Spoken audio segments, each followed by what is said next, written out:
Back when nothing truly mattered and we hadn't had a clue. We fell in to play the game. Nothing would ever be the same. There were times when there was laughter. There were times when there was joy. But they took it all away for the pleasure in our pain. Welcome to our whole new world. Shine a light on everything. Please don't be scared for what we know. Welcome to our whole new world. All the lion tried to hide away from the scars we made. This is your chance to understand. We did not design this plan that was built for you.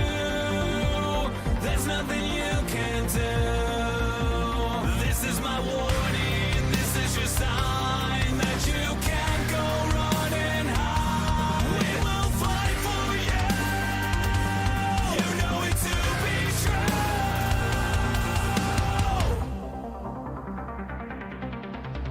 Welcome to our whole new world. Shine a light on everything. Please don't be scared for what we know. Welcome to our whole new world. All the lions tried to hide away from the scars we made.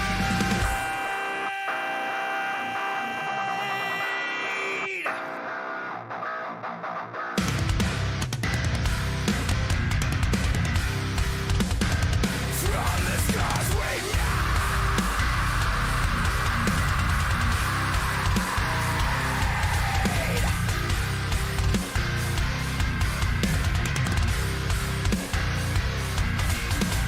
Welcome to our whole new world. Shine a light on everything. Please don't be scared for what we made. Welcome to our whole new world. Shine a light on everything. Please don't be scared for what we made. Welcome to our whole new world. All the lions tried to hide away from the scars we made. Welcome to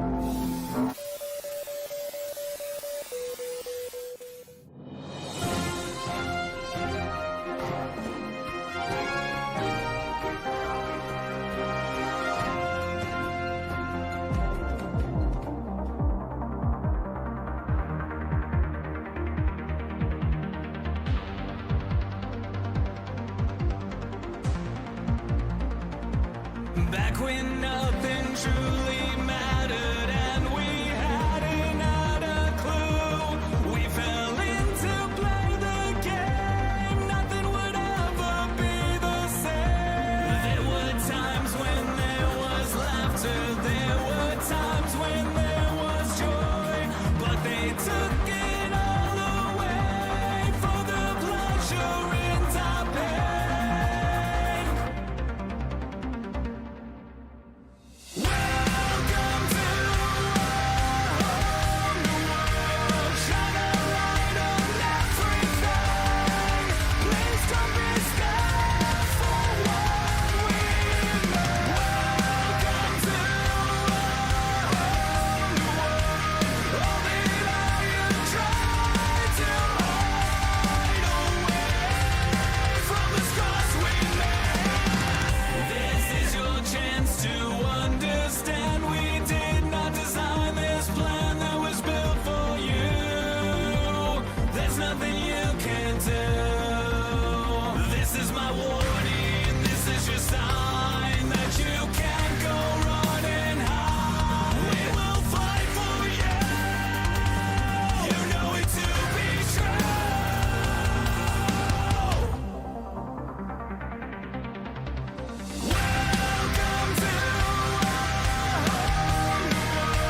And welcome everyone to Nerd TV for another RSR Next Generation Cup Series race. This time live from the simulated Michigan Speedway. 2 miles, 110 laps here for the Waterford Concepts. 220. Race temps 72 in the sky, 50% humidity, partly cloudy. It says 91 degrees on the track surface. It's pretty impressive to see the cooler double-digit temp to start off this practice session. But the key thing right there, it's next gen. There's 13 mile an hour wind gusts at a track that you're going almost 200 miles an hour at. So might be something to look forward to. Entering turns 1 and turn 3. My name is Jeremy Stanley, aka Jay Swifty on the interwebs, and to my right-hand side, co-partner slash broadcaster, everything else, drone flyer, whatever you want to call him, Dustin Loxon, aka Ballistic. What's up, man? What's poppin', my guy? Ready to get some Michigan racing done. I know this is a track that both you and I love running at. This facility is a fantastic facility. Always puts on good racing. Doesn't matter. It doesn't seem like it matters what cars you run here. I mean, it could be trucks, it could be Xfinity, it could be Gen 7, because I refuse to call them next gen, Jeremy. Could be Gen 7. Indy cars. I mean, it doesn't matter. This track always puts on some amazing racing. Fast times here. Draft is going to play a factor in it. You're going to see 2 wide, 3 wide, 4 wide. This track has got the room for it, as long as the drivers can maintain. So it's going to be some good racing. My fault for having a little bit shorter of a practice session before go qualifying. But it's also a big factor, Dustin? What's that? New names, new faces, new cars. There's a bunch of new drivers here this evening that we have not heard of prior. So that'll play a factor in, if they're going to be better or worse. Are they going to mix up the normal top 5 or top 10? Or are they going to be midfielders? We're going to find out here at this 2-mile facility for 110 laps. And so that's it. We ended practice, headed off to qualifying. Richie Coy, the 19, who ran this track on Monday at his league, dominated there. So he's going to look to try to do the same thing here a night later on the fixed setup side of things. But we're going to try to get on board with him when we can. But it looks like the first car, Dustin, it's going to be that 43, Timothy Watson. He's going through turns 3 and 4 right now. We're going to ride on board with him until Richie Coy gets on track here. And I noticed a lot of drivers are running that 3rd and 4th lane in this fabulous, I want to call it next gen for you, sir, but I'll step aside on that. It's You're killing 7. me. Gen 7 here. Opening lap. He's going to go to the bottom. That's where it's going to be fastest on the qualifying laps. Turn 1 and 2, you will see that lane expand. He gets loose, man. Getting loose here. That's probably something to do with that wind mile an hour gust, because we typically don't see that. No, and we typically don't, especially coming out of turn 2. I mean, it's turn 2 can be a little tricky, but you can usually hold on to it pretty well. But I mean, if you get that 13 mile an hour wind gust crosswind like that, it is going to throw this Gen 7 car all the way around. And yes, that's the running joke, folks, is you guys, Jeremy's correct. It is the next gen. That's what they still call it, but I have a hard time calling it the next gen when it's the one we're currently running. So that's why it's Gen 7. But still loose as he comes out of 2 is Timothy Watson, Jeremy. So it looks like that we could have a little bit of a factor.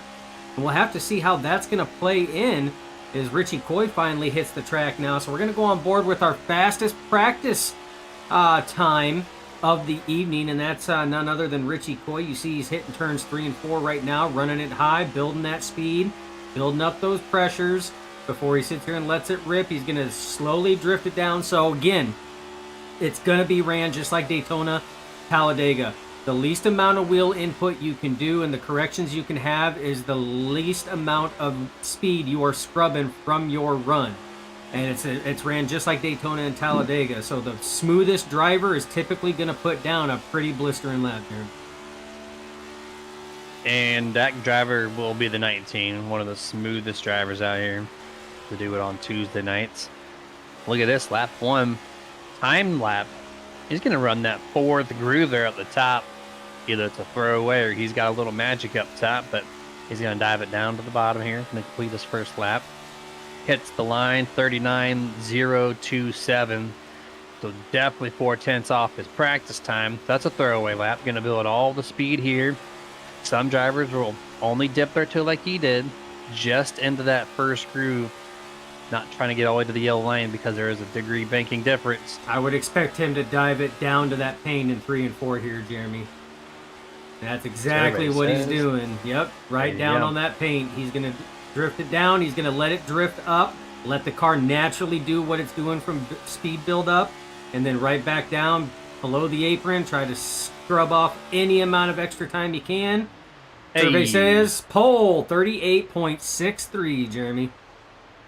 Passes some practice. Now, so far through 28 posted times, looking at the fastest one in qualifying, the only one to hit a .6 on their qualifying time. Right now, we're looking at a couple other drivers here as we got just under 1 minute left in this qualifying session. On board right now, I do believe this is one of the Tiny Toes drivers, Dalton It Wicker, which is. he's got some help. The number 7, Corey Denk, one of the new guys here, running the same exact paint scheme. So I can no longer just call Dalton the sole Tiny Toes here. That was a one and done nickname. I gotta figure something out there. That was coming off of his amazing top 5 finish after doing the Truex Richmond wall ride, not wall ride, two-wheeling it, not on the wall, but bringing it down and still finishing 5th last week. He's going to see what he can't do right now. But he's going to have a little bit of work to do to work his way up. But Jeremy, you had made mention about new drivers on board right now with Warren Keith. That's one of the new drivers. You already mentioned Corey Dank is a new driver. Jack Simpson. I see that Colt Lively is already hitting the YouTube chat saying, let's go Jack, talking about Jack Simpson. So again, another one of the new drivers. Max Cost is a new driver tonight. Charles Stevens Jr. So again, we have a plethora of new talent out there tonight. So excited to see exactly what they can't do. Yeah, we're gonna find out. We're gonna stack them up 2 by 2, 18 rows deep, 36 entries. It looks like. I think that's the biggest number since we've started broadcasting RSR on Tuesdays. And Dustin, they're gonna go 45-degree angle on the pit road. So you get to fly the drone just a little bit further down here as we got way more cars to introduce for the Waterford Concepts 220 here at the simulated Michigan International Speedway. They call it Speedway. I don't know if they keep international. Who knows? But here we go. Richie Coy going to be P1. TJ Bartell starting in 2nd place. 3rd, Nathan Campbell. 4th will be Jesse Whittington. 5th place, Zach Schrenthal. 6th, Kevin Ruff. Row 4, it's going to be Nolan Potter in 7th, Brock Potter in 8th. Row 5, Ryan Bean in 9th, Alexander Hodges is 10th. Row 6 will be Shane Wyatt in 11th, Harold Watkins in 12th. Row 7 will be Bob Fitzpatrick in 13th, Timothy Watson in 14th. Row 8, Dwayne Furtick in 15th, Brian Fine in 16th. Row number 9, Jeff Chandler in 17th, Kent Mueller 18th. Row number 10, you'll find Gage Wenzel and Kane Lee. Row number 11 is going to be Adam Boughton and then Charles Stevens. Row 12, Justin Hendry and Max Cost. Row 13 will be Michael Carter and Tony Ludi. Row 14, Corey Dick, Zach Wilson. Row 15, Warren Keith and Travis Strojny. And then the rest of the field, Jack Simpson, Scott Shive, Dalton Wicker, and the last 3 drivers to not post qualifying times will be sorted by their I rating. That'll be Gino Mero if he does log in, Robert Fitzpatrick, and Christopher James. Also, if he signs in, we'll see. He did not do that last week. Looks like Gino did grid up. So we're just waiting on Christopher James. And this little nice 36 car field near there, they're driving off. 35 will enter this race for the green flag here. And what an aerial view from this drone shot there, Dustin. Where'd you get this one at? Pulling it out of the old bag of tricks a little bit. The old bag of tricks. The old bag, not the new bag. We're saving that for later, but we're pulling it out of the old bag of tricks. Interesting. Okay. Well, there you go. You get some great shots here around this 2-mile facility. We're going to go another half lap, and then we're going to see the green flag fly. Dustin already shouted out Colton Jacobs chats, and then Doyle Lawrence is here before the green flag tonight. Let's go, Jeff Chandler. What's up, Jeremy and Dustin? Well, you're seeing it, man. We're having a good day out here. I'm 1 week away at most from having my second child. Well, my wife, not me, but either way, that's what's up with me and my wife. And then Dalton Wicker again, saying "What's up, boys?" while sitting in the car. He pulling the Keselowski again, my man. Just remember, put that phone down while you're racing. Don't want to repeat of last week, even though I don't know. That might be a good thing. You know, he performed very well after putting that thing up on 2 wheels. I'm a fan of it. Let's have a little curveball, right? This is gonna be a little abnormal Tuesday evening. Drivers driving one-handed while texting on the other, while watching our broadcast at the same time. What could go wrong at a 2-mile track you're doing 200 miles an hour at? But here we go. Green flag is out. Richie's going to have a decent start here. Whole car length over the number 20 and 45 when they get to the start and finish line here. He's going to run the bottom portion here. Going to carry the 45, Nathan Campbell. Turn 1. We're already seeing 3 and 4 wide mid-pack. They're getting real scattered out back here outside of top 10 anyways. To get back down to the straightaway, looks like for the most part they're 2 wide once more. Woo! Pretty clean start to this race so far, Dustin. Yeah, pretty clean start. I mean, 3 wide. This track can handle it. I mean, there's plenty of room as long as the drivers give enough room and respect to other ones. But look at this. I mean, we're 3 wide, 2 deep, almost 3 deep back here. This is why Michigan puts on some of the best racing, because you have room for this. Right now you see Michael Carter in the center there between the 2 newcomers. That's going to be Warren Keith and what was that? That Warren Keith, and then that's going to be Corey Denk up there as well. Oh, a little bit of bump there between Denk and Cost. Got Cost in that 63-0 machine, a little out of funk, but they were able to hold on to it. Would that be on the left side, 630? I see what you did there. I see what you did there. This guy with the dad jokes, which is to be expected. You get, new baby soon to be coming. So there's a very good chance that next week you will not hear Jeremy's amazing commentating voice leading the commentating for the races next week, depending on when little girl decides to get here. Absolutely. All depends on what she wants to do. They're still 3 wide, Dustin. Drop of the green flag, minus the back straightaway. They have been 3 wide, 4 wide here in the back. Woo. Goes back to 3 momentarily. 14. Oh, there it is. Oh, no. Alan Kowicki just destroyed the wall. No caution. Green. No caution. Corey Denk just got destroyed. And that was a blind hit, too. I mean, just flat out destroyed. And there's the admin caution. It is thrown here for the first one on lap number 4. 14, Travis. It looks like he got really close to the 22. That's Warren Keith. The air might have... Oh, no, he got loose before. Made the contact, chased it up the track, still trying to chase it. And then when when you turn right and the tires hook up, you're going to see the overcorrection. And the 7, Corey Denk. Welcome to the league. You're going to go on your door panel to open this thing up. And one night done for sure. That took out 2 newcomers. It got Cost as well. Max Cost in that 63. Collected him. Corey Denk. We're going to try to go on board here with that of the 22 that was there. That's Warren Keith. This one here was, so the initial contact that happened, you're going to see it. The 14 gets loose, has to chase it up the track. The unfortunate thing is, the unfortunate thing is the 22 was already there. So, I mean, there was no place to go. 22 just barely gets out of that one, as my drone cam decided it wanted to not play nice there. See, that's why it's the old bag of tricks, Jeremy. The old bag of tricks.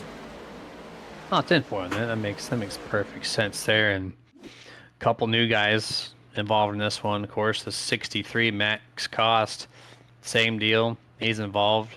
You saw the 7, Corey Denk. He's done. Tiny Toes 1 out, 1 Tiny Toe left. So can we call And Wicker Tiny Toes now? Because he's the only one left on the track. I think he's the only Tiny Toes. We'll have to get confirmation. I know, Dalton, you're watching. Team Tiny Toes lives on 2 wheels, is what he said, actually. He beat me to the comment. Yeah, So, my man. Are you the only other Tiny Toes out there, then? I need confirmation, please. Jeremy, congratulations on the baby. Thank you, Doyle. Super excited to meet baby girl. Second and final for me. You know what that means? I'm getting that part clipped off in a month and a half, so we're for sure 2 and done. You know what that means, though? That means that in pecking order, you now just dropped to 4th in your household. Because I know Calvin runs the roost there, and then it goes the misses, and then you. Well, guess what? Baby girl is probably going to take that top spot. So have fun being 4th in line, my guy. Well, sorry, Tara, because that's her favorite number is number 4. So if I'm 4th, I'll take the even slot. That's fine. And then the wife can just do it for Dale. Do it for D3 on Dale. the boards. Speaking about doing it for Dale on that number 3, we got to give a shout out to this man on screen right now. This is Bob Fitzpatrick Jr. So he was unable to catch last week's race. This man was in the hospital fighting a brown recluse bite. This man showed pictures on Discord of his cankles that he says he doesn't have cankles, but it was that swollen from the bite. He was unable to race last week, but back in competition this week. I did say in Discord that I was going to shout that out because we caught that comment late after the broadcast ended, and we realized that he had made mention of that. So we at least wanted to shout him out. Glad to see him back. Glad to see that no major issues happened from that. So Dalton Wicker does say he is the lone toes currently. And big shout out to Michelle Rittenberry. Thanks for joining in. Always glad to have you in there. And thanks for everybody that's shouting out and lighting those chats up. We love to see it.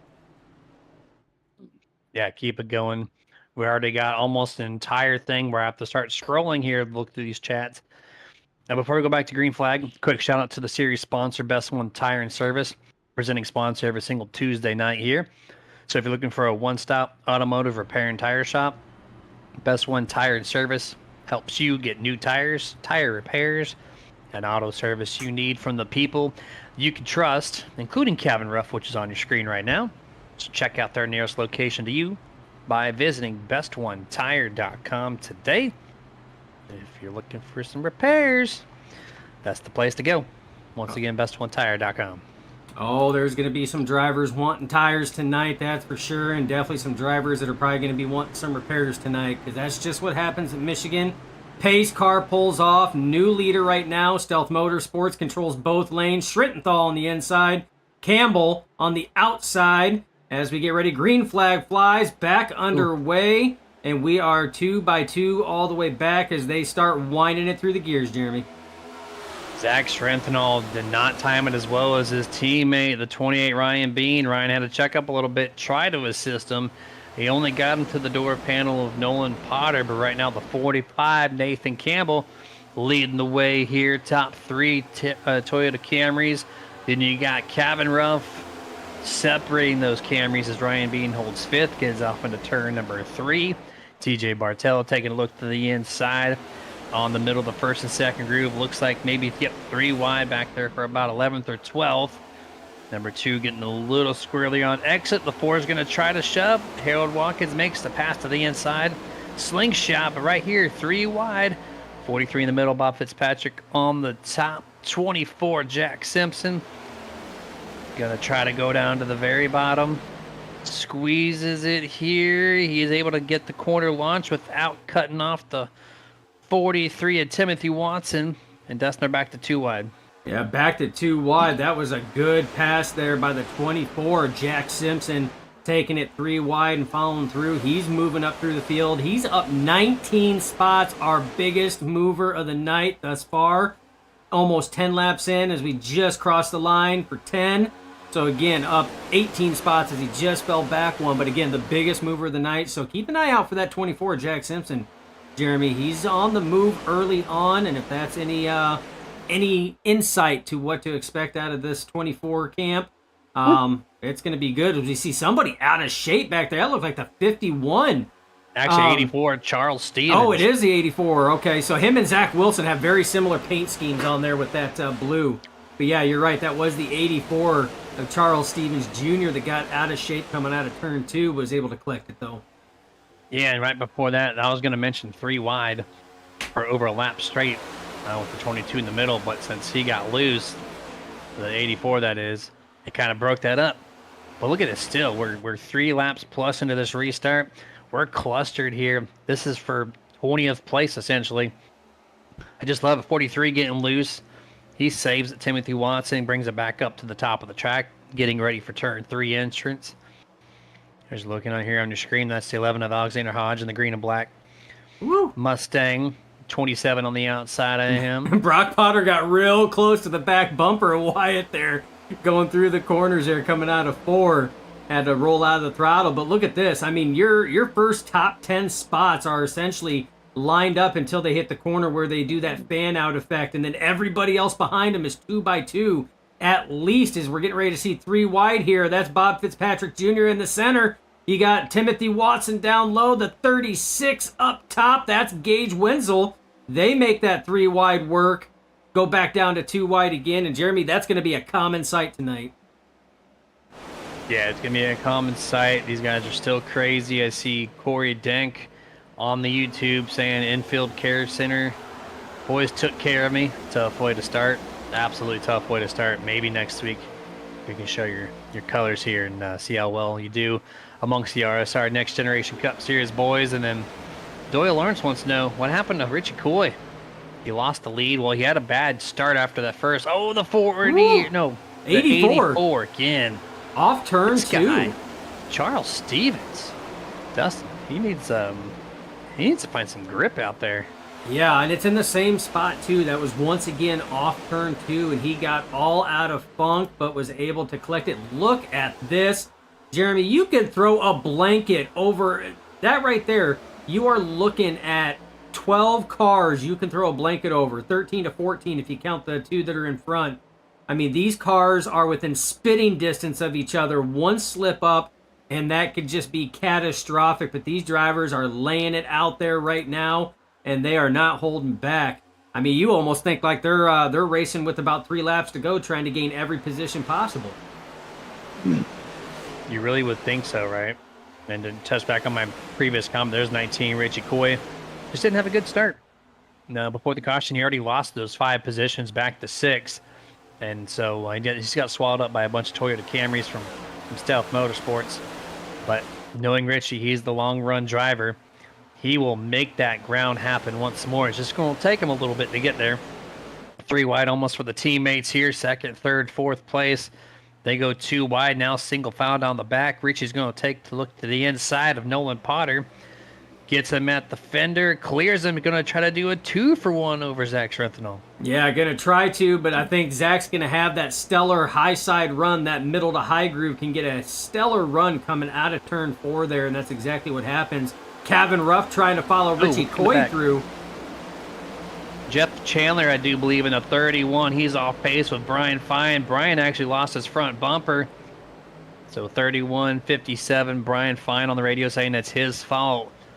Came up the track in front of the 31's nose. Dustin will take a look at that on the front stretch on the Nerd TV replay. 2 cars hurt pretty badly right now. Yeah, we're going to try to take a look and see right here. You see, yep, Brian Fine just comes up right onto the nose there. There goes the 57. He's got heavy damage, but Doyle, don't panic just yet. I mean, there was contact, but I think the 31's going to fare pretty good. Just a little bit of wall scrub there, but that looks like that's about it. A little bit of that left front kind of caved in, but should be minimal damage. Should be able to be repaired. I think Brian Fine was the biggest poser on that one there, taking out his entire front nose on that one, but again, that's the level of respect these drivers have. I mean, Brian Fine was real quick on the radio to say, hey, that was me, I apologize.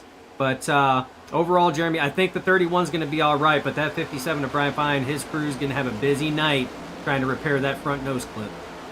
Yeah, 31's going to be just fine. The actual Fine driver, though, I think his right front did disconnect on his Ford Mustang. That's so minimum 8.5 minutes right there, my man. Yeah, so he's going to be sitting there for the long haul. And yep, there it is. Unbelievable is the comment from Doyle Lawrence. Hey, I told you, just hold on. Hold on, Doyle.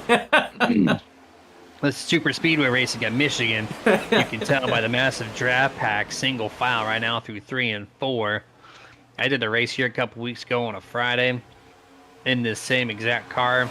It was a lot of fun, but yeah, this is definitely a draft track now, if you want to call it that. Cycling back a little bit further, 81 on your screen. Trying to touch on a couple of the new guys here. That's Scott Shive. Going down the back straightaway here. A lot. Doing pretty good. Single file stuff, Dustin, sir. They're Yeah. calming it down just a little bit. They are. I mean, they fan out in the corner. That's to be expected. That's how this track is laid out. Almost 4 wide there as they're kind of fanning out in a little bit of a arced array there. But, I mean, they're biding their time. They're taking it easy. But you mentioned the 81 of Scott Shive, up 16 positions right now. So for his first start here, stellar start to sit here and get going.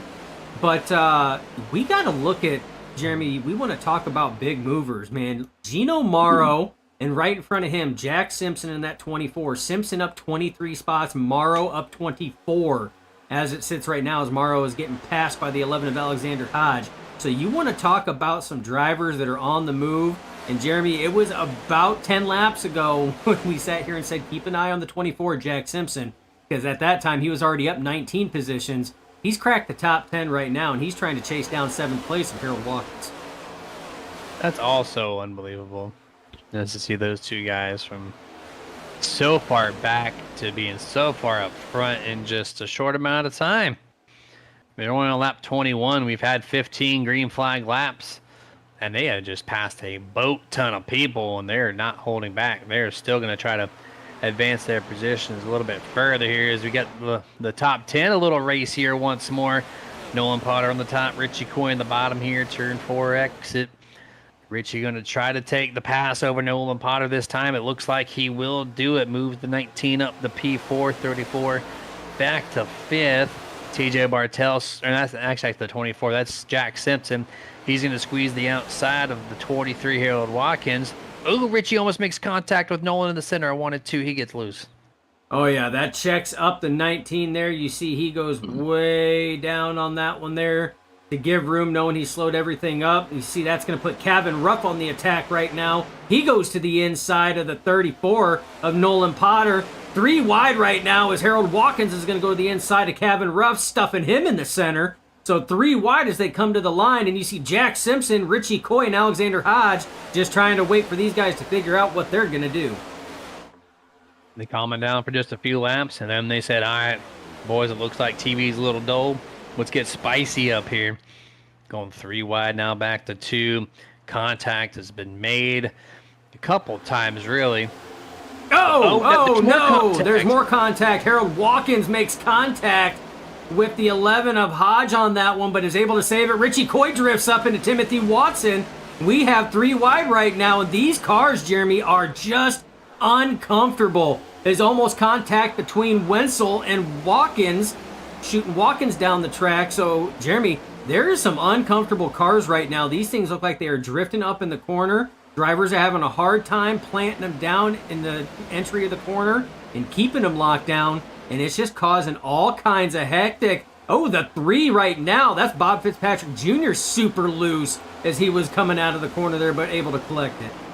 Yeah, I thought Harold Watkins was going to pull a Ty Gibbs there in turn 3 and just hook himself into the outside wall. Thankfully, he was able to save it and not do that. But yeah, these cars are loose. The more and more you watch these things, the more unstable they get. Never crossing the line here to complete lap 24. And it's just a lot of side-by-side. The number 2, Zach Strenthal, takes the lead. 45 trying to get it back. Ryan Bean trying to go 3 wide. Gets the outside momentum run. Going to try to help Zach a little bit here. 45, Nathan all by himself on the inside lane. Cannot get the side draft provided. He's going to have to sneak in, but Nolan back to the top, trying to get into the top 3. Yeah, and that might not be a bad place to go, Jeremy. We've seen a lot of cars on that. I'm not going to say the first groove because not many cars are going down there, but that first half of groove, pretty much 2 tires on that first groove and then the rest of the car on the second groove. They've been having a hard time holding it, so where Nolan Potter was running might not be a bad place right now. Schrittenthal way high right now. Ryan Bean going to take it to the inside. Nolan Potter looking. Kevin Rupp there. Nathan Campbell a little loose coming off, but Jeremy, these drivers right now, their tires are screaming at them big time, as this is just stacking everything up. Every time a car gets loose, it just closes everybody back in and just makes it that much closer. Nolan Potter way up the track there. Kevin Ruff in the center. Jack Simpson going to follow him through. They're nose to tail as they move forward now. Kevin Ruff up to P3. Simpson to P4. Simpson with the ballsy move, try to squeeze the gap between the 99 and the outside wall. That got closed off by Kevin. Now he goes for it one more time, trying to cut off Alexander Hodge. Where did he come from? Making some moves here the past couple laps. He's now on the outside of Kevin, makes the pass complete, move the 11 up the P4. Sorry, RSR. I don't know if I can get any sponsor plugs going in. The racing is just too damn good at the moment. 3 wide, 4 wide. Here on the it's turn tight. 4. Woo! 99 Kevin almost makes contact. Keeps it straight here, but he's going to lose a couple of spots. Oh, the racing is so tight. Jeremy, I can tell you what, you know I am not a fan of the Gen 7. I have made that openly apparent in a lot of our broadcasts, but I tell you what, this is probably one of the best damn races with the Gen 7 that I have seen in a long time. And to be able to call the action that's going on, so many loose cars, so many drivers just on that ragged edge. 3 wide still, Ruff in the center, Watson up high. Watkins down low. They single file that thing back out to 2 wide. But Jeremy, I mean, anything could happen at this point in time. These drivers are that close. You are looking at Alexander Hodge leading this pack. That's 5th place. You literally have the remaining top 12 to 14 behind him all in one shot. That's how close these drivers are running right now. I think we're 20 laps into this this tire run here, this green flag stint. And these guys look like they just restarted the race. They are so racy. Look at Bob trying to use all the side draft from the 71 Gino Mero. Gets the pass completed. Heads up on turn 3. Look at this, a lot of cars in that 3rd and 4th groove. 3 wide once more in turn 3. Back to 2 wide. On the front straightaway, Richie looking. Not going to do it. Going to tuck right behind Gino once more. Up here at the front, 34-11. This is for 4th and 5th. 2 by 2 by 2 by 2 all the way back throughout the top 10. And Turn 2, man. So good right now. It is. And the crazy thing is, as hard as this racing is, the 43 of Watson out of shape, but he collects it. As hard as these drivers are racing right now, they have caught the top 3, which is Ryan Bean, Zach Schrittenthal, and Nathan Campbell. They are right there. Nolan Potter right at the tail end, but I'm telling you, Jack Simpson, Harold Watkins, these guys are right there in striking distance. So these guys are putting down some blistering laps while racing and keeping it this action-packed right now. I mean, they are given the least amount of room that they possibly can safely at this point in time, Jeremy. I mean, we've seen 3 wide, 4 wide, we've seen cars loose, we've seen door checks, contact, awesome saves, and we're only working lap 31 of 110 right now. I'm going to hurry this up. There's single file, so I'm going to get this plug in. Victory Fuel. Use that promotion code RSR. It's going to save you 10% off your purchase here from Richie Coy. On board there's his hood sponsor. So absence of caffeine, got a bunch of electrolytes, bunch of your daily vitamins for overall health. It gives you a little boost of energy while tasting good, while being healthy. This has got everything that you need. And it's not in a super large can either, so it's just a really good portion drink for everyone to enjoy. So head yourself over to drinkvictory.com. Once again, promotion code RSR will save you 10% off your purchase. Yeah, amazing stuff that they have over there. Just released a new product, and just in the nick of time, because I tell you what, 3 wide right now, Coy on the inside, Jack Simpson in the middle. You got Gino Morrow on the top side, still 3 wide as they come across the line. So close to call, but I think Gino led those 3 with Jack Simpson and then Richie Coy. They finally go down to 2 wide. Gino Morrow from top all the way to bottom, going from uptown to downtown as he's moving forward. Second, third, and fourth also were 3 wide momentarily here. They go back to 2 wide, moving all across the field. Here comes the 24. Jack Simpson trying to crack the top 5 for the first time here tonight. Remember, started 31st, trying to fight for the 5th place. Oh, he's going to roughhouse the... Oh, pit stops. Here we go. 1, 2, 3, 4, 5 cars to open this thing up. Ryan Beam, Zach Strenthal, Nathan Campbell, Harold Watkins, and Jack Simpson. These 5 coming down pit road for the first time on lap 34. Yeah, and that was, I tell you what, that was a hairy pit entrance as they were coming in, but I mean, they all made it in, but the racing still hard and heavy. Working lap 34 of 110, and Michelle, you are absolutely correct. It's intense. I have not seen a Michigan race like this, 34 laps in the opening stint, be this action-packed and intense as the way it is. As we got more takers coming down pit road right now, Jeremy. Looks like we got another 4 coming down right now. Couple of them. Gotta watch that speed. That commitment cone pops up. Might have been close on some of the speeds coming in. You see your first drivers coming out of pit road right now. So that's going to be pretty much majority of Stealth Motorsports. There's Schrintenthal, there's Watkins, there's Campbell coming out. The only one that I'm not seeing, there he was just a little further back at the tail end of that pack, was Jack Simpson makes it out. But right now, Gino Morrow leading the way of this pack, followed by Alexander Hodge and Bob Fitzpatrick Jr. making his return after missing last week. Yeah, that 4-car pack.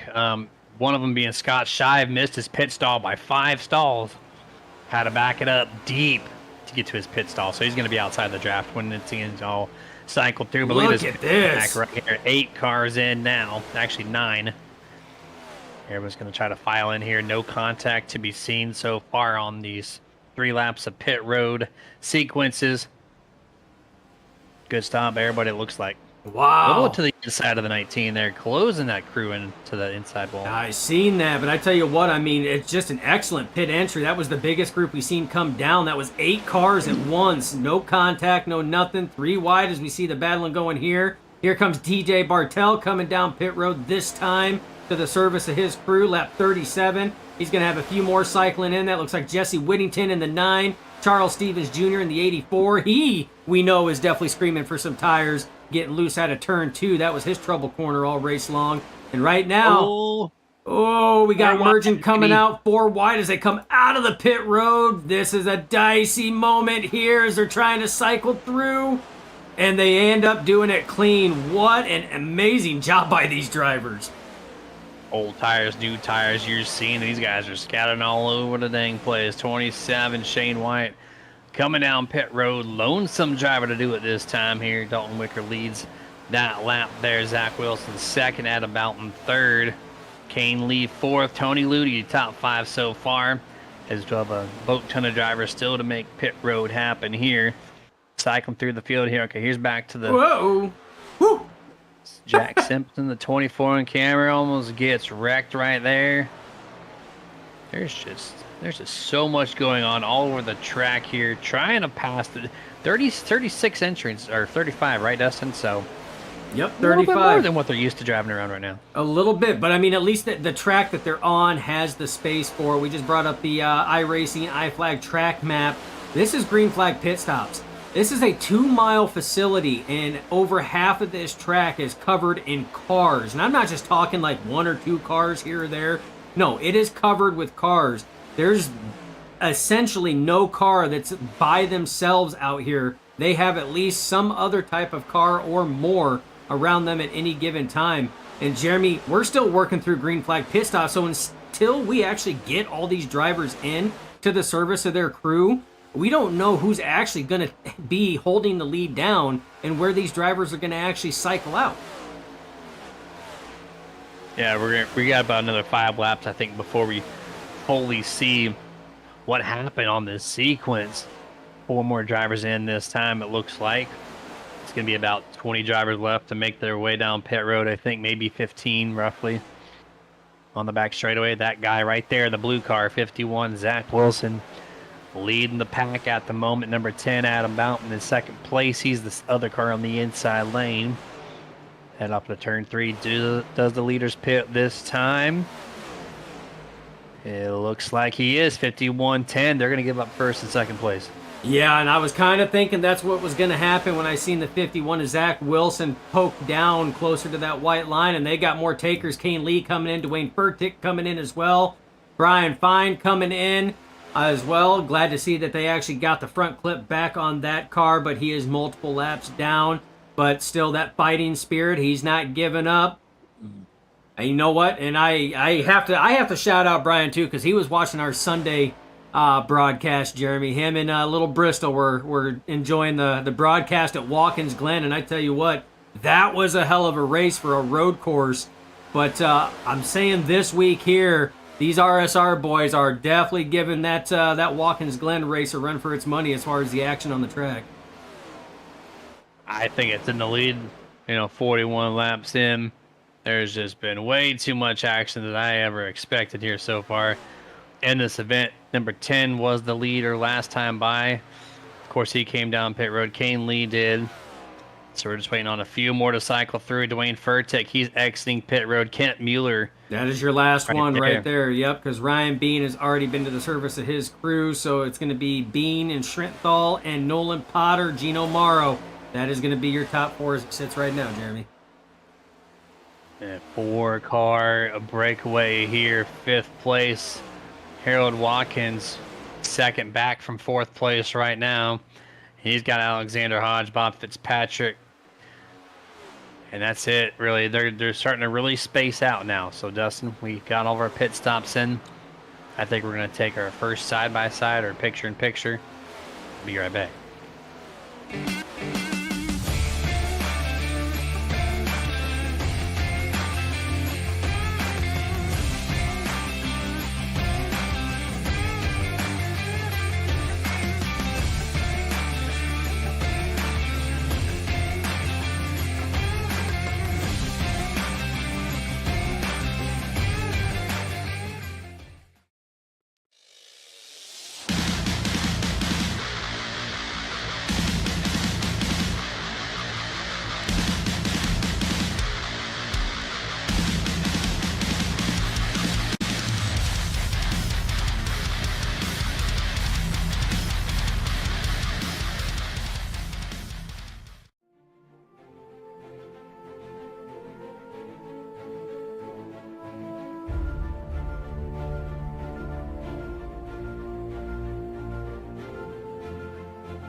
And back full screen here. We are 47 laps into this 110 lap event. So getting really close to that halfway mark here for the Waterford Concepts 220. And Dustin, you did it.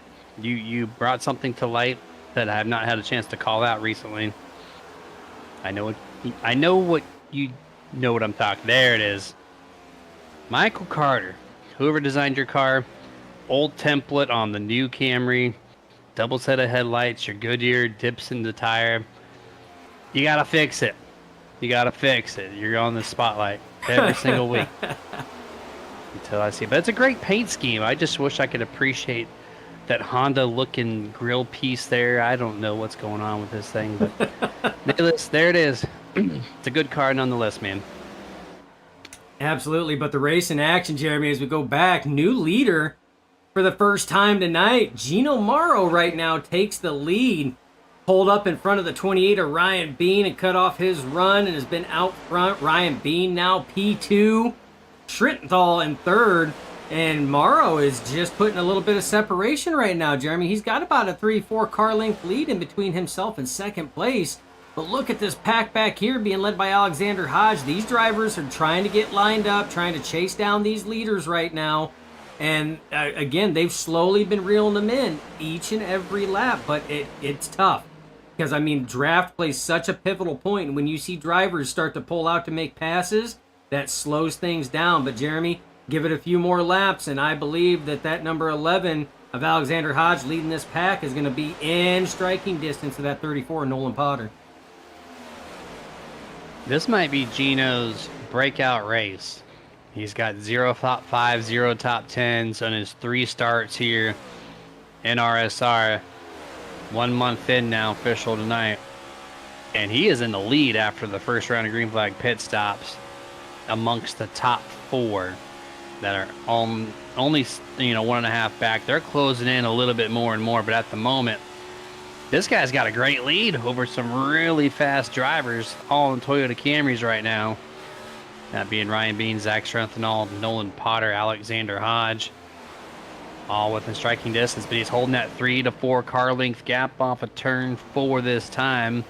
Trying to break a little draft. They're going to do a little snake effect down every single time to stop the run.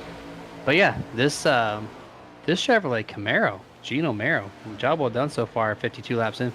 Oh, absolutely. It's good to see him having a good run right now, and he is. He's breaking that draft. You see him come off right here. We'll see if he does the same thing. Yep, pulls down a lane. Doesn't give Ryan Bean any extra draft off him to close in. Comes back up to arc that corner, dive it down. He gets through 3 and 4 so well. And where he's been getting his distance is coming off of turn 4. But this time around, it looks like Ryan Bean able to match the corner exit off of 4 of that of Gino Morrow right now. But Morrow gets that excellent run down to the apron across the line, stretches it back out to 2, almost 3 car lengths. And Jeremy, what did I say? Give it a couple laps, and that 11 was going to be in striking distance 34. And look who's coming up right now. Alexander Hodge running that 3rd lane up there, flirting with that 4th one, and he is closing 2 car lengths and counting. Alexander digging deep now, trying to get to the back of the 34. Doyle Lawrence chiming in saying, after seeing that Frankenstein paint, I need another Sapporo. Hey, you know what? We try everything we can, Doyle, to help you out, my friend. That's it. Helping him out. Helping him relax a little bit more as he's watching 54 laps now. The Waterford Concepts 220 from RSR Next Generation Cup Series action at the simulated Michigan International Speedway. Here we got the 19 Richie Coy, 8th place, running side by side. Well, was side by side with the 36 of Wenzel and the 3 of Fitzpatrick. He backs it down for corner entrance. All of a sudden, we're going to go 3 wide back to the rear quarter panel of Gage. Door to door. A little tight there on exit. No contact, though, at the line. Gage is going to have this one. Bob, though, bumping him down the front stretch. Yeah, and that you got to be careful with this, though, is when Bob Fitzpatrick Jr. actually bumped the 36 of Gage Wenzel, it actually got him just a little wiggly there, so they got to be careful because that's going to cut down that speed But this pack here is about the raciest pack we have going on right now. Is the last lap I seen the 99 of Kevin Ruff take it to the fences there through 3 and 4. We'll see if he does it again, and he sure does, taking it right to the fences all the way around. Give me a spoiler cam if he holds it up there. Well, right now he's going to go to the bottom. He's going to follow the 22 of Warren Keith back to the top now. Let's see if he holds the top lane here through 1 and 2. And he's going to run in his wake, but nothing higher. 1 groove left. You see the spottiness on the track. That's a little bit of that tire rubber, aka marbles, slightly building up against the wall. So you don't want to run too high and to get into that. But here's Kevin in the 4th lane. He's going to slide it touching the 5th lane. So he's just getting ever so closer to that outside wall there. Oh, yeah. Probably one of the few drivers that's running up that high. And I love that cam because it really shows what these drivers are doing and really laying it out there like that. Kevin Ruff trying to move up, currently resides just outside the top 10. Warren Keith right there is your 10th place, so that is one of those pivotal battle points that we talk about all the time. And look who's starting to come in the picture. Jack Simpson trying to make his run into it as well. But right now, Jeremy, this little pack going from 7th place on back to 13th, being led by the 23 Harold Watkins. They've lost a lot of ground to Richie Coy. Richie Coy was just up there battling Gage Winsel 2 laps ago, and now Richie Coy is now closing in on Alexander Hodge and company further up here, trying to crack that top 5.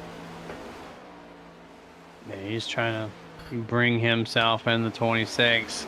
It's Mr. Mueller, who's not for position. 26th is. As they're on the back straightaway this time. There's about a second gap between the 26 and the 34, or 23 rather, behind him. And the 3 and 4 this time. Richie trying to take a look to the inside of Alexander Hodge. Gets the run, just cannot get to him for side draft. Back single file once more. 59 laps down. We got what, 51 more to go. Yeah, so we have passed halfway, 8 laps to go.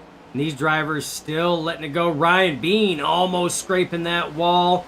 If he didn't, it was awfully, awfully close. He's been putting a lot of pressure on the back bumper of the 71 of Gino Morrow.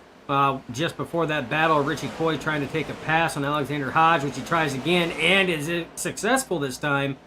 You seen Ryan Bean was all over that back bumper though. So these drivers here keeping it nice and tight. You got to kind of wonder if Ryan Bean is just riding right now. Remember, Bean has been open saying that tire conservation is probably one of his biggest Achilles heels that he struggles with on any track. So it kind of makes you wonder if he's just riding there to see if Gino Morrow will make a mistake or run a little harder, heat his tires up, because he is all over it right now. And he has opportunities to go to try to get that pass. And he's got a teammate behind him, but he hasn't tried to take those opportunities yet. Yeah, not quite here. Richie pushing this shoot just a little bit more on Nolan Potter. 71 reacts to the bottom. Everybody else quickly follows suit. 28 has a chance. Does he take the look? Answer is no. He's going to try to shove him deep into the corner. Gino, using experience to slow down, knowing that bump was coming, makes the corner. But here comes the great run on corner exit. Ryan Bean not going to be patient this time. He's going to take a look to the inside. Nose to nose in turn 3. Slingshot clears him by 2 car lengths. Does Gino have any momentum on the top? Nope. And actually the 45, number 2. Woo! Getting a loosey-goosey, Zach. Strength and all. Good save. That was an excellent save. He was getting loose, getting into 3, and then it just kind of started giving way at the apex from center off, and he just kind of rode it all the way through turn 4, able to save it. But look at the ground he lost. He was battling there with Gino Morrow for P2, and now he's at the tail end of the top 5 in that 5th position, trying to regain back what he had just lost. But Richie Coy now taking his stab at the 71 of Gino Morrow as he's still on the move. These two drivers side by side, Jeremy, battle for P2. As we're nearing 30 laps on this green flag run for the first entrances that came down pit road.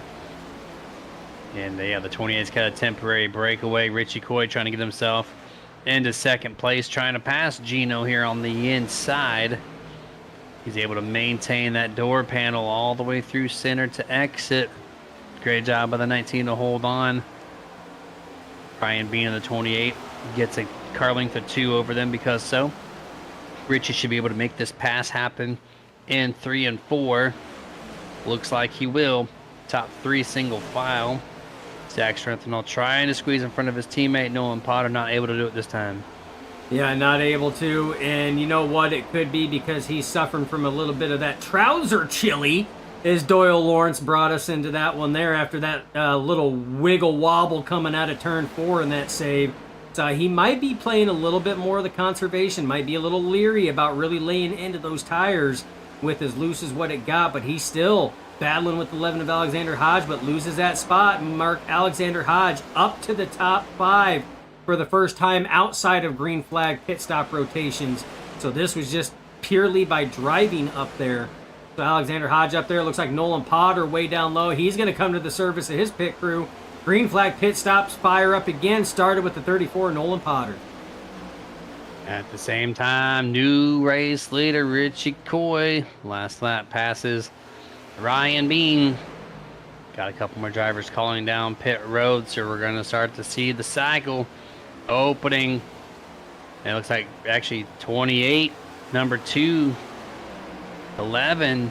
Those guys are coming down pit road. The 36, Gage Wenzel. And as they come down pit road, we have a little replay here of the pass for the race lead. Yeah, this was that pass for the race lead. They were neck and neck there for a little bit, and then Richie Coy was finally able to battle through and then slides right up in front of Ryan Bean, cuts off that run, a little bit of bump there, gets them both back up to speed. Clean veteran textbook pass. Ryan Bean tries it, a little bit of a block, and that's what secured it for the 19. And jump back to the action here. You're going to see a lot less cars around him. Pit road is busy. A lot of the top 10 did come down this time around on lap 65, 66. Starting to exit down pit road. Now 71, Gino Mero giving up P2 by himself. Basically, going to give up that spot. Richie Coy now is going to be driving solo here as Nolan Potter is going to catch him on the back straightaway this lap. Richie probably should be coming down pit road much sooner than he planned. Yeah, and that's what this does. I mean, it forces drivers to go outside of their pit strategy. So if Richie Coy was wanting to try to extend it like that, now he can't. I mean, most of the top 10, most of the competitors he's been fighting with and the cars that, you know, he's been duking back and forth for position have already come down pit road. It means the longer he stays out there on older tires, that's the more time he's going to lose. So wasn't able to come down pit road that time. You see Nolan Potter get by. There's a 34 in front. Ryan Bean on fresh tires. He's going to be next. I would see Richie Coy coming down pit road this lap, and if not this one, gonna have to come down next lap. Yeah, I'm surprised he didn't take already here. 67 laps in the books. Getting close to 40 laps to go. That'll happen in 2.5 more laps. 19, Richie Coy on the radio. I think he might be coming down pit road this time. He's running lower than normal. He's slower than normal. 19, Richie Coy giving up the race lead. He's going to find his way down pit road. Adam Boughton not pitting this time. So the 10 will cycle to the race lead with Zach Wilson, the 51. Yeah, and these guys on a different pit strategy as well. Remember, these Zach Wilson was one of the later ones to pit on the previous pit cycle, green flag pit cycle. So not surprising that these drivers are staying out. They were 2 of them that stayed out the longest. We sit here and look at our pit stint right now. 28 laps for these 2 drivers on their current set. 3rd place and 4th place, that's Bartel and Wyatt, are 32 and 31 laps on their set of tires respectively. So these drivers here are going to be coming to the service of their crew here very, very shortly. But again, just like last time, they're going to be some of the last ones to do so, just to try to stretch out that run. Issues for the 45, Nathan Campbell. Back-to-back laps has to come down pit road. And it looks like it is for a pass-through penalty. For 45. who was in the top 5 all night long. Scratch that, 3 laps down, 31st on the pylon. So count the 45 out tonight. Yeah, because the only way he's going to come back now is he's got to have cautions. And Jeremy, with the way these guys have been running, they are putting on a hell of a show as it sits right now. And cautions are few and far between. Yeah, Doyle Lawrence says need some dude wipes after that. Talking about, again, that Schrintenthal save that we had there. But Jeremy, we still have a number of drivers that still have yet to pit. TJ Bartel coming down pit road to the service of his virtual crew right now. He's going to get 4 fresh Goodyear Eagles on that thing, fill it up with simulated Sunoco race fuel, get back to action. But we still have, again, Adam Boughton, Zach Wilson, Shane Wyatt, Dwayne Furtick in that 25, Payne Lee, and Bob Fitzpatrick Sr. still have yet to come to the service of their crew right now. If everything pans out, and we stay green, by the time green flag cycles through for pit stops, Gino Morrow should come back out as your race leader, and this pack right here will be your lead pack as it sits now. What do you mean Robert Fitzpatrick Sr. stays out later than everybody else? That would never happen here, right? No! That man has never tried to gamble on that, but you know what? He gambles. I got to give that man credit because he gambles. He's not afraid to gamble. And it has paid off for him a number of times. So you know what? I know it's a bold strategy, Cotton, but he sticks true to it. Eat up. Pit summary. Pit report. Let's see if he can do it. I don't know if you don't have him on your screen right there. He's 6th place. Don't know if we can get there. But yeah, I was trying to see. There we go. 32 laps on the last stint. He's coming down right now. Oh, he's changing it up. 38 laps is what he'll have to make it to the end. So I don't think he can go that distance. It's going to be a few laps shy. Yeah, going to be a few laps shy, but you know what? I still give that man credit. Adam Boughton, Zach Wilson, down to the service of their crew, neck and neck at the commitment cone. Drag race down pit road right now. Zach Wilson finally has to yield to make his pit stall Adam Boughton further down. Dwayne Furtick, Payne Lee, a little bit of a conundrum coming into pit road there for the 30, what was that? The 27 of Shane Wyatt. A little bit of an issue on the last lap involving Gage Wenzel on the 36, 88, Tony Ludi, 24, Jack Simpson, 88, Tony Ludi on lap 72. Merter was a lot slower than the 24, 36. The 24 didn't recognize the 88 up top. Slid his car up into the 36 and just puts him right into the back bumper of the 88. You're going to see the contact here. Pushes him up the track. Boom. Contact. And they save it somehow. 88. Tony Ludi hands of the race right there. Great save. That was an amazing save. How did they even hold on to that? I mean, that stuff was so far out of shape. You're going to see it right here. There's the contact. 36 into the 88. 88 goes 45 degrees. Easily 45 degrees. Wenzel says, here, let me straighten you back out. Straightens him back out again. And off they go to the races. What a bit of driving. I tell you what, these drivers are not holding anything back tonight, Jeremy. Yeah, you might have to go to the Oakley visor to see the view of the 24. I don't think he saw Tony Ludi at all up there at the top. And just kind of made that contact, not thinking about the 36 having to close off the corner. Well, it's a little bit, well, maybe not. Okay, I lied. So Oakley Vision says that's not it. So I think for that quick reaction to the replay. Well, I mean, let's go back. I don't know. Yeah, see where he's at. You have no view of the 36. So as he's driving through, but I mean, look at his wheel turning, Jeremy. He is super tight. Look at that. He's turning it. It just kept going straight up the track. So that right front was not biting whatsoever. And luckily enough, the 36 was there. Otherwise, he might have gone straight to the wall, slowed all of them down, but they were able to regroup that back up. Yeah, 100% there. Tight push there. Aero tight, car tight, all that. in contact. But thankfully, the 88 Tony Lou somehow able to save that thing. But look at this on the track right now.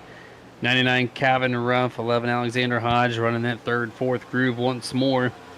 Making the pass over the 34, looking at the number 2, Zach Schrenthal now. This will be for 4th place on the track.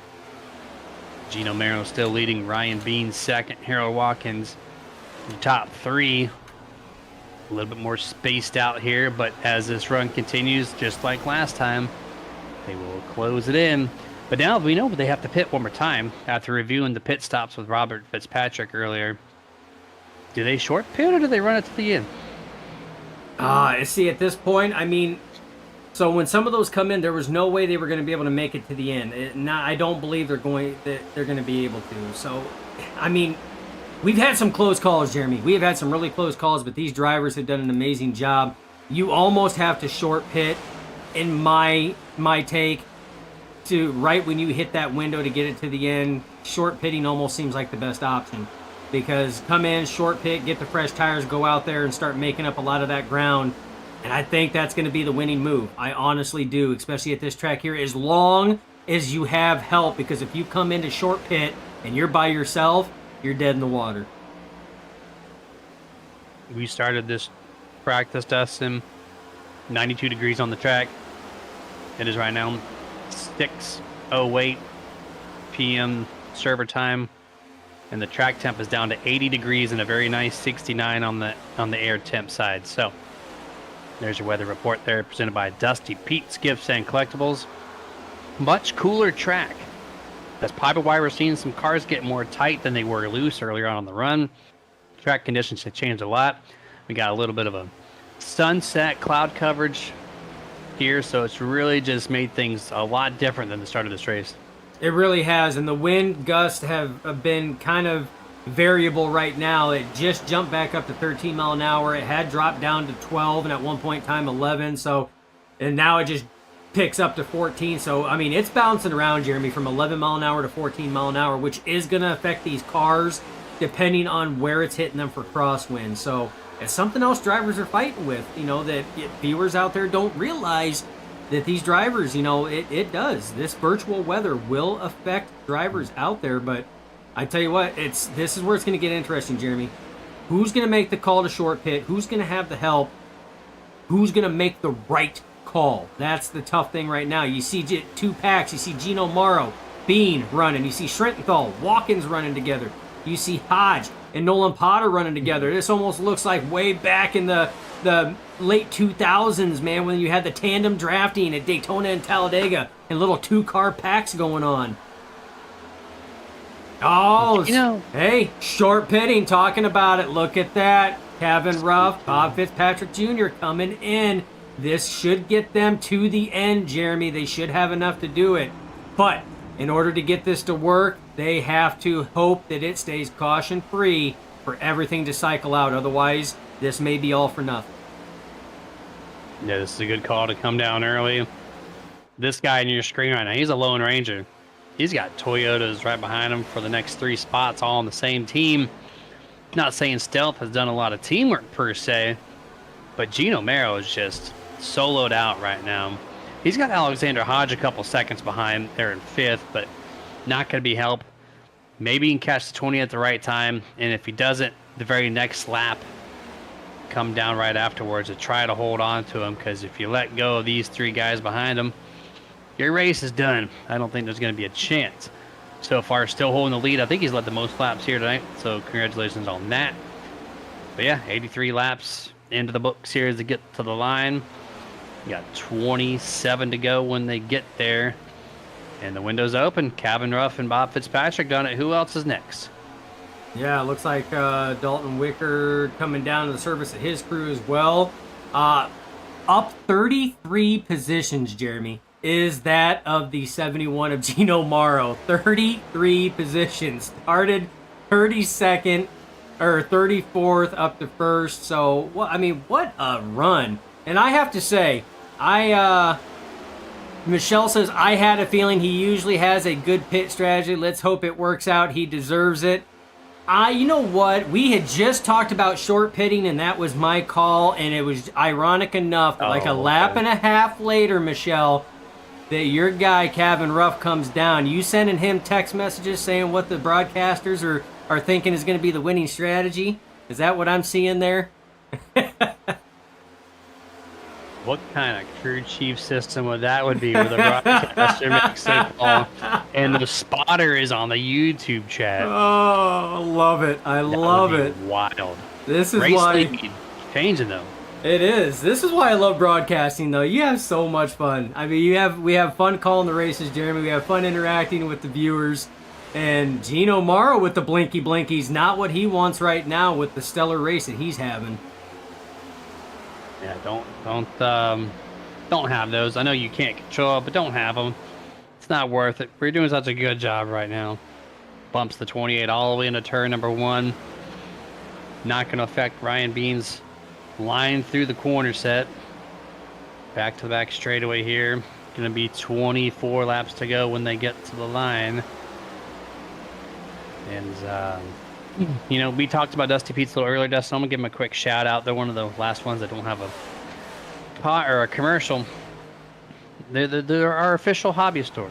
And, you know, we're not anywhere near New York, but they're based out of New York. And they're just great people. And so if you want to up your nerddom or get anything that's added to your collection, whether it be the 300 Funko Pops that I share with a couple guys here, or if you want to, you know, up your Pokemon card count to 4,000, which is probably also me, who knows, then head yourself over to dustypete's.com. Lots of things nerdy to look through, choose, put in your shopping cart, purchase. Not telling you what to do, but super nerd. It's going to save you 15% off an online purchase of $20 or more. And again, that's at dustypete's.com. Yeah, amazing partners that we have over there at Dusty Pete's. Dustin Sorber, awesome guy. Glad to have him on board as a not only as a partner, but as a nerditudes nerd as well. Amazing guy to sit down and game and have fun with. But let's talk pit strategy, Jeremy. So this move Cody Rhodes. that Kevin Ruff and Fitzpatrick Jr. made. I mean, we've seen Kevin Ruff make pit strategy calls before. One of them, and I hate to bring up the past and heartbreakers, but where he had it won on pit strategy and was intentionally taken out by a driver who is no longer here. This league was quick to sit here and give him the boot and for do right, Mr. Velocity. So we know Ruff knows how to calculate pit strategy as long as all the cards play in his favor. So we'll just have to wait and see what happens. You see him right there in the picture there, right behind the 31. So he's right at the tail end of the lead lap right now. And there he is, right behind Watkins, making his way up. He's got fresh tires, Jeremy. This could be it as long as they can continue on green flag. This could have been the winning move.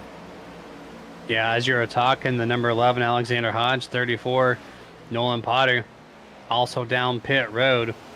But Alexander had a terrible pit stop. They came in nose to tail. I guess he took 4 tires versus 2. I guess that was the call there. So not on sequence there. It's going to separate those 2 drivers. Worst end of that's going to be the number 11. Looks like 34 is down. Number 4, Brock Potter, 22. 85. It's Hendry. So just starting to trickle in more and more. So Kevin Ruff, I think, is the one on display right now. The tires are huge, apparently. Just passing like they're sitting still. And so with 20 laps to go, if these guys were to pit now, they've probably lost, 10 seconds over the 99. That'll put 99 in the race lead.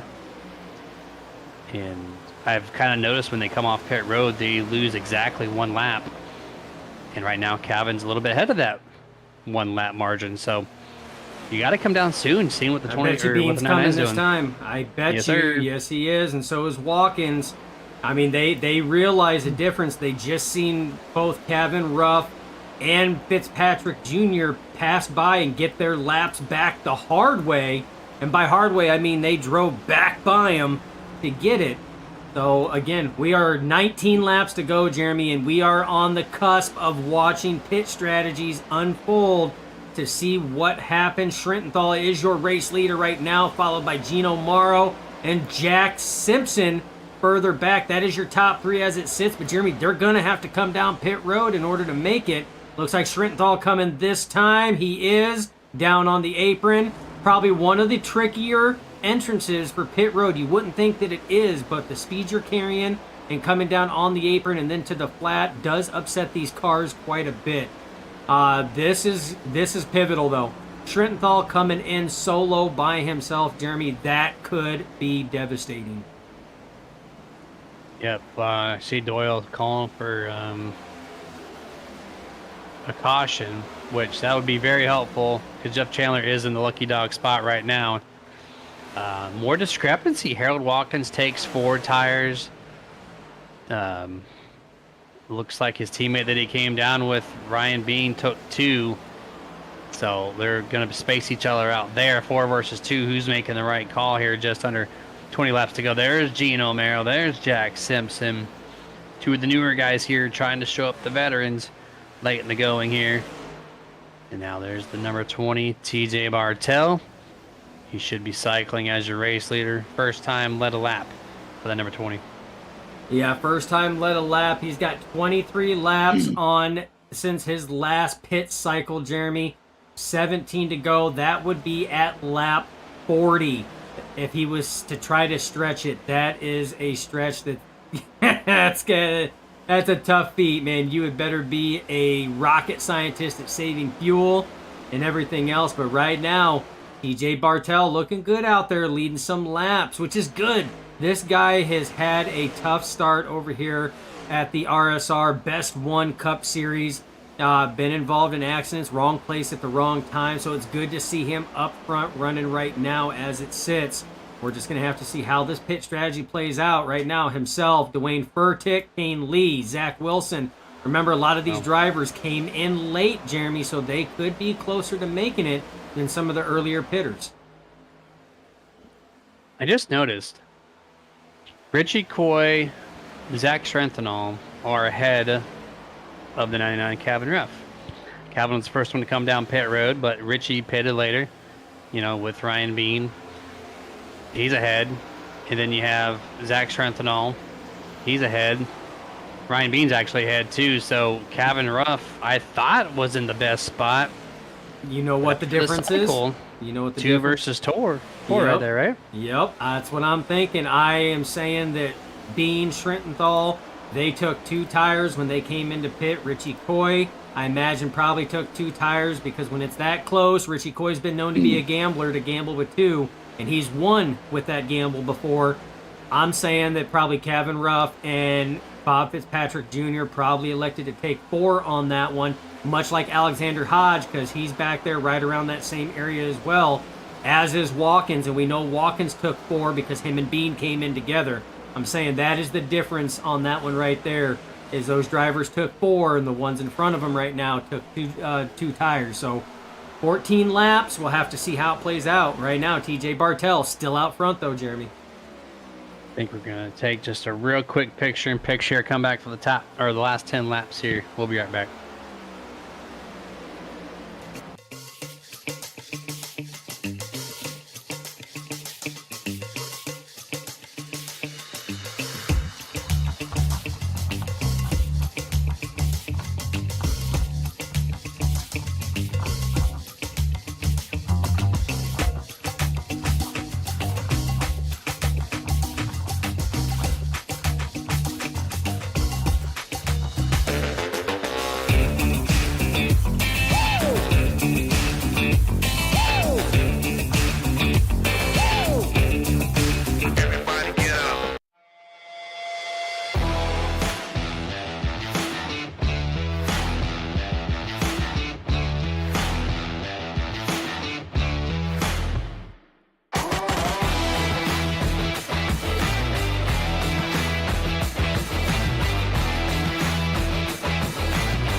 And back to full screen here as we have 10 laps to go.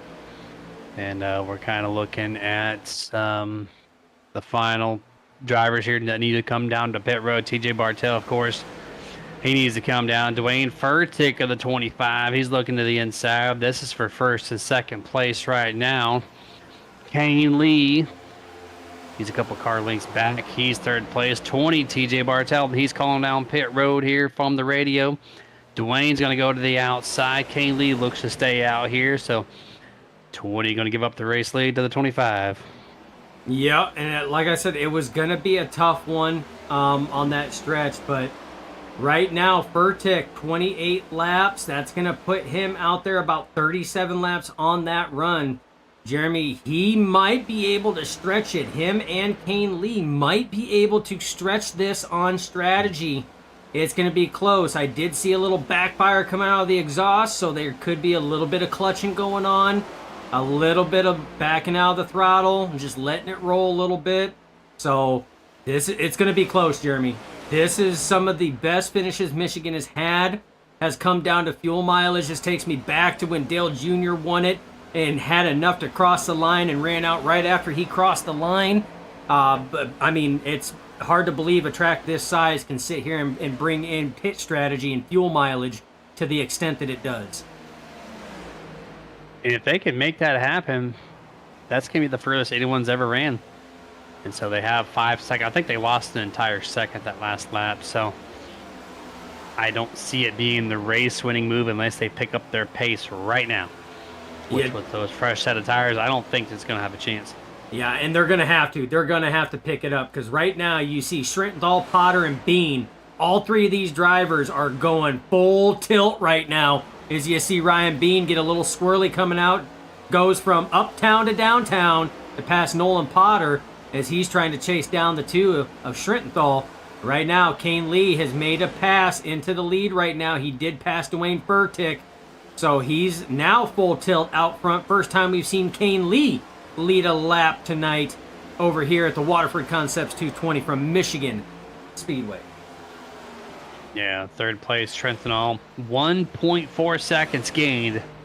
1 lap ago. Off of turn 4 here. They are substantially slower than everybody else. Trying to stretch it, I do believe. You are correct. At the line, they are at 193 miles an hour. The number 2. I just want to see an example of what his speed was. Actually, wasn't that much difference at the line anyways. But another whole second gain there. 3.1 back. Number 2, 28. They're hashing out. Nolan Potter's putting himself into the image here in that Pop-Tarts Camry. So right here, this is really the battle for the race leader. These 3 drivers, the 2, the 28, the 34. 5th place on back is 2 seconds or more. Yeah, and it all depends on how far. And right there, Dwayne Furtick, he's calling it in. He goes, nope, not pushing it anymore. But Jeremy, at 5 laps to go, I mean, if I am Kane Lee right now, if I think I even have a whisper sweet chance on making it to the end, even if I have to coast it 100 feet, at this point in time, you've already made your bed. It's time to just sit here and ride the pine at this point in time. I mean, just let her go. He's got the weight. Radio. Oh, he's coming in? Yeah, I heard the radio cue up. Ah, yep. Okay. Oh. Oh, no, Yes, yeah, he yes. is. Yep. I almost faked me out there. Yeah, almost. So that's going to put this being your race lead battle right now. 2 is Zach Schrintenthal, the 28 of Ryan Bean, 34 Nolan Potter still in the picture. So this has fully cycled everybody around, Jeremy. 4 laps to go. This is your battle for the race lead. Stealth Motorsports holds first, second, third. Schrintenthal in the wall. That slows him down. Side by side with Ryan Bean right now. That's exactly what Ryan Bean needed to try to capitalize on it. Ryan Bean to the lead. This will give Ryan Bean yet another victory this season. It'll be the second since the point split mid-season here, but 2 got a great launch off of turn 4. He got really tight off of turn 2, but he's able to recover, keep it nose to tail here with the 28. 3 laps to go now, 6 miles, now under 6 as they go through 1 and 2. keeping it up. The 34 just doesn't have enough speed, I don't think. It's up to the 2 and the 28. Yeah, it's going to be a duke out to the end between the 2 and the 28 right now. Even with that wall scrub, Schrintenthal able to close up. He pokes to the outside right now. Oh, what a run. What a run on the outside, side by side, battling to the line right now. Schrintenthal will be credited with leading that lap, as now he's got about a half a car length ahead of the 28. Side by side into turn 1. This is where Schrintenthal got tight, though, as you see him kind of back out a little bit. Going to build that run up, and here it comes, Jeremy. This is going to key up to be a good battle for the win. Get a little loose there off corner exit. I love that line he did last lap in turn 3. Nailed the gas a lot earlier. Just pushed the car to the outside. It stuck. Put him in this position here. Pinches his teammate down to the bottom here. Coming to the white flag. The 28 almost hits the outside wall. 1 lap to go. Presented by Elevated Esports Racing. Yeah, the 2 is Schrintenthal. 2 miles to go, like you said. Schrintenthal leading the way. Bean going to make a charge to the inside. Pokes his nose down. Schrintenthal stays in that third groove right now. Bean, nose on the inside. Hard to do without draft help, but is able to use the side draft side by side down the back stretch. Bean lurches forward. Schrintenthal one last try as he keeps it on that third groove. Bean gonna slide up. Is it gonna be a crossover? There's a crossover. Schrintenthal down low, neck and neck to the line as they go. Schrintenthal takes the win. I thought moving up to the top side of 1 and 2 was the bad decision, but man, by a matter of a fender. Zach Schrintenthal, excellent call there, Dustin, at the line. What a job, what a performance there. What a crazy race from all the 2, 3, 4 wide to finish it off by a quarter of a car length between the 2 and the 28. Congratulations, Zach. Oh, that was a heck of a drive there. Good move by the 2 of Zach Schrintenthal. Excellent timing. I mean, timed the crossover move perfectly. And before Ryan Bean could realize what was going on that crossover, it was already too late. He kind of had that bobble like he was going to go down and realized that Zach's nose was there. It was already too late at that time. What was done was done. He just had to stay in the throttle. Excellent bit of driving by that driver in the 2 camp. First time we're going to see this man do some burnouts. As Tyler Reddick won here in the actual Cup Series 2 nights later in a Michael Jordan themed paint scheme once more. We're going to see another Tyler Reddick scheme. Do some burnouts on the front straightaway, keeping it off the wall. Nicely done. And here's your unofficial results for the Waterford Concepts 220. Zach Schrintenthal, Ryan Bean, Nolan Potter is your podium top 3. Richie Coy 4th, Harold Watkins 5th, Gino Mero ends up in 6th rather. Alexander Hodge 7th, Jack Simpson 8th, Bob Fitzpatrick 9th, Kevin Ruff in the 99 rounds out your top 10. Brock Potter 11th, Timothy Watson, Warren Keith for 13th, Shane Wyatt 14th, TJ Bartell 15th, Kane Lee 16th place, Dwayne Furtick ends up in 17th, Justin Hendry 18th, Zach Wilson 19th. In your last car on the lead lap, 20th place, Adam Boughton, 21st on back. Kent Mueller, Dalton Wicker, Charles Stevens, Jeff Chandler, Robert Fitzpatrick Sr., Tony Ludy, Scott Shive, Nathan Campbell falls all the way back to 28th, 2 laps down. Brian Fine, Gage Wenzel, Michael Carter, Jesse Whittington, Max Cost, Travis Strogeny, Corey Denk, and Christopher James, who did not start, did join the session, so he's awarded 36th place. And we're going to go full screen full screen commercial break rather, and gather up top 3.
And here we are with the Martin Sports Post Race Show. We got our top 3 gathered up. Nolan Potter in the 34.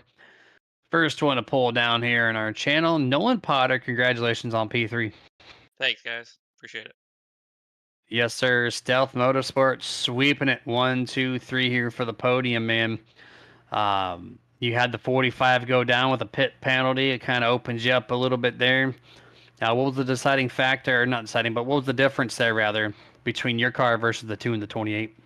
I really think I kind of ran out of. They had a little bit better tires than me. I tried to undercut them there, and I think I undercut them by a decent amount of laps, like 3 or 4. And they just had a little bit more tires at the end. I was hoping to be able to outrun them, but they caught me with about 7 to go. But then I was able to get in their draft and kind of hold on to third. So it worked out in the end. What's the team chatter like when you're coming down the pit road? You know you got one more stop left, and you're all running neck and neck. Like, how do you separate yourselves? Do you say, "Hey, I'm just gonna do my own thing," or was it just, "Hey, let's try this and this"? What was the call there on the team chat? Pretty much just don't tell them until you're getting on pit road. If there's no one behind you, just dive down there without saying anything. So that's what we kind of do week to week. We might talk about it a little earlier in the race, but when it gets down to the end, we kind of just all go off on our own. So I love it. I love it. Keep them guessing. yeah, I was waiting for them to door each other. I kind of want to throw an Austin Dillon hit Bean up into Zach there on the final lap, but wasn't able to get close enough. Yeah, not enough gap there to do that, but man, yeah, that sounds like a fun strategy too. Don't give up the winning formula, and you almost had it, man. The shortcut was a great idea until it wasn't. So, Yeah. the final thoughts though before we let you go tonight. No, it was a good run tonight. I'm really liking the league. We're really running clean races, and thanks to you guys in the booth. Appreciate it. So, Yes, sir, absolutely. We'll catch you next week at my neck of the woods, Daytona National Speedway. We'll see you then. all right, see you then. That was Nolan Potter in the 34. Now we're going to bring in second place here. Ryan Bean. Congratulations on P2 tonight. Oh, thank you. Yeah, man. P2 tonight. Great race there. The beginning half of the race was just chaos. 3, 4 wide, but clean. And then it lulled out midpoint, which is expected. But at the end, you and Zach put on a hell of a show. What could have you done different to keep the 2 behind you? I've been better in 3 and 4. We just got done talking about it. I had 1 and 2 figured out. He had 3 and 4 figured out, and obviously you win off of 4. So I knew that going in, so I just threw a slider, hoping it'd stick because it stuck when I passed him the first time. But I got a little loose, but he got a hell of a run, and there's nothing you can do in that situation. I think it's just both of us on exact equal tires. We pit the exact same way today. We that was the exact same strategy that panned out into 0.019, which is insane. So we were just trying to put on a good show too. At one point in the race was not in a bad way, but I was bored, and I was like, we should just put on a show instead of saving tires. And I'm happy we were able to at the end. Oh, you did. You did. All you guys did. Yeah, that was the best call, I would say. Of course, you guys are 1 and 2 right now. I did notice there on the final lap, turn 3, you did hit the yellow line a little bit, dipped your tire just below, so that might have what got your car loose. But circling back to the first corner on the final lap, were you surprised that Zach opened that door in the bottom so wide? Yeah, we were just talking about it. He said he didn't know what to do, and I was like, yeah, I didn't either, honestly, because all race I was using the top to get up onto people's quarter panels and just getting past them. I hadn't been able to pass on the bottom, so I was like, all right, well, I'm just gonna have to throw it in there. And there's a little seam in like right on the first like little line in 1 and 2. You can ride it perfectly, and I finally hit it on that last lap. I was able to get the side draft, but yeah, like I said before, it's just we had the exact same car, so it's hard to fight the exact same car. But either way, that was a blast. Very fun to watch. I'm sure it was very fun to partake on behind the wheel there. But once again, congratulations on P2. Any shout outs before we let you go? Yeah, I got to thank the boys. Zach, good win. That was one of my best races. It's very rare you get to be on the end of 2 photo finishes in 1 year. But yeah, thanks to them. Thanks to you guys up in the booth. This is going to be a fun one to watch. Thanks to Ludi, Sheffield for the league. And yeah, on to chaos next week. That's right. Chaos known as Daytona. That's right. Good luck next week, and we'll catch you then. Yep, gentlemen, have a good night. You too. That was Ryan being in the 28 now, loaded up for the first time, I think, all season, if not definitely the first time in a few months. Zach Strenthal on the number 2. Congratulations, man, picking up the trophy tonight. Thank you, guys. Thank you. Appreciate it. Absolutely. What a crazy race, all race long. One of the best ones I've seen in a while. Start to finish. And first, I asked Ryan, that was the second question to him, was what was the call in the final lap to go to the outside? He said, you said, quote, I don't know what to do, end quote. Do you just kind of just drove it in and let the wheel do its thing? Yeah, I mean, I think just running with Bean the majority of the race there, I knew I could wrap the bottom of 3 and 4 a lot better and could get a pretty good run out. So hindsight, like I probably would have taken the inside going into 1 because I knew he was going to get the run on me on the backstretch anyway, and then I would take my preferred line into 3 and 4 on the bottom. But yeah, I just kind of blacking out there in a 1 and 2. I should have said, screw it, we'll take the top. I can put the pedal down a little bit quicker. And then in the backstretch, it hit me. I was like, the past few laps, that second groove in 3 and 4 was pretty fast. I could hold it down pretty good. So I just I threw it in there and jumped on it. Thankfully, I got it turned off of 4. I wasn't sure. I thought I was going right into the wall, but thankfully got it down, got the side draft, and I mean, just what a unreal finish overall. I wouldn't have been upset either way. 19 one-thousandths of a second separates you in the Jeez. 28. Probably one of You're the best crossover moves I have seen in a long Yeah. time. Yeah, I'm not even gonna I- bullshit. I knew he was gonna send it in there just like I was, and I can't believe he stuck that slider, and I was like, well, it's gonna be, I'm either gonna hit the wall or I'm gonna be able to turn this down and get to the bottom for a win. But yeah, that was unreal. I blacked out for a good those last 5 laps because we weren't sure if those the front 2 were gonna make it on gas or not. So it was kind of a where's the race at type of deal. So thankfully they couldn't make it, and me and Bean had a great battle there at the end. I mean, it was clean too. I mean, you just a Yeah. matter of a foot or so, you were able to cut the car down below Ryan being there to make that run happen. And then you're always worried about slapping someone trying to get the side draft to maximize that speed down the straightaway. But you guys ran the same exact pit strategy all the way through the race too. Was that something that you wanted to do? Is keep up with the 28 as far as when he pitted? Yeah, they're again. I have to credit my team a lot of the times with pitch strategies. That stuff's kind of a little bit Chinese to me. It's hard for me to think a lot through that race, but usually I'm not that competitive, so I kind of just have to figure it out for myself. But yeah, once I knew I could run up there and compete for at least a podium after the first pit stop, I knew I kind of had to stay with Bean and hopefully just have clean pit stops and see what happens. Well, congratulations, man. Job well done. Got it done here at Michigan. Who would you like to thank before we let you go? Mainly just my team, man. I don't know if no one told you guys, but we're going down to Daytona this weekend for his bachelor party. Pretty much. Yeah, we're still myself. waiting for our invite in the mail, by the way. yeah. So shout out to him. We'll go take care of him this weekend, and yeah, it should be a good time. I live 40 minutes south of the track. I've been there tons of times. They did talk about it last week in the post-race interviews, so I am Oh, yeah. aware. So you guys will be in town. We'll probably see you down there. Yeah, Tim. If my wife's not having a baby, I might pop my head over there Oh, at the yeah, track this weekend. Congrats, man. Congrats.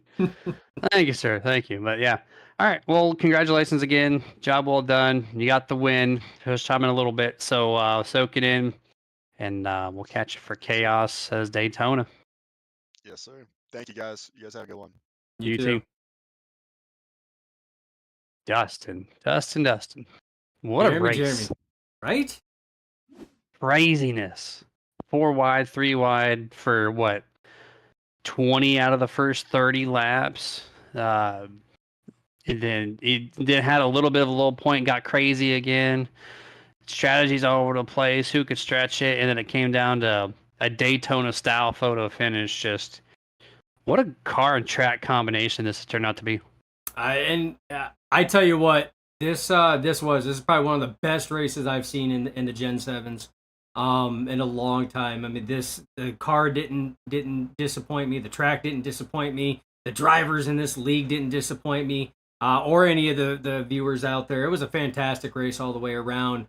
And I mean, what better way with a track with so much space that the winning move came down to a slider, a slide job, and then a crossover, almost like you were out there watching World of Outlaw sprint cars racing on that last lap. I mean, it was perfectly timed by both drivers. I mean, just mere inches in between each move.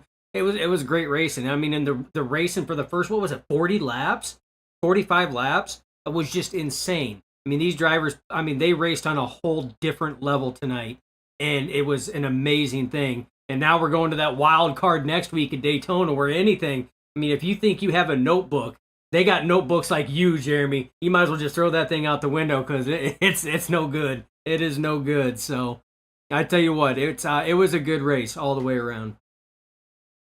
Few honorable mentions too. Usually don't do that, but Gino Mero, excellent job, 34th to 6th, able to probably, I think, led the most laps. And then Jack Simpson, welcome to the league, 31st to 8th. So two new guys roughly in the top 10, top 10 for the first time. So plus 28 and plus 23 respectively. Those are big number games. And that happened early. It wasn't a fluke. They just did it. So good job on you two for cracking the top 10 tonight. And Dustin, we're gonna let Scott Martin take this thing over here. Well, we're gonna have a good rest of our nights. Hold on one second. Hold on. Because we don't know what's going to happen next week. We don't know if Little Miss is going to be there. So, with that being said, if this is the last one for a week or so, or however long it takes after the birth of the little girl, I want to personally say from your Nerditudes family to you, congratulations, my friend. Enjoy it, and hope the baby and mama make it out. Everything A-okay. And if we don't see you next week, we'll see you on the next broadcast that you're able to join, my friend. All right, man. Really appreciate that. Absolutely. That means a lot. So, yeah, I'm excited. Can't wait. It's got to be sometime between now and the 27th. The wife wants it done. She's super. So. She's ready. I'm done. Get this thing out of me. Absolutely. Well, thank you, man. Thank you. Yep. And that'll do it. Now we can close this thing out. I might or might not see you Sunday. We'll find out. Yeah. Have a good night, guys. This presentation is brought to you in part by Martin Sports. Get the apparel, look stylish, be badass with apparel from Martin Sports. martinsports.gg. iRacing iFlag. Must-have flag marshaling system for any aspiring sim racer. Get yours today at iracingiflag.com. Boomer button boxes. Total sim control at your fingertips. boomerbuttonboxes.com. If you race hard, then you need to rock hard. And no station gets you harder than iRock935.com. If you're a collector and that's your game, then Dusty Pete's, that's the name. DustyPete's.com.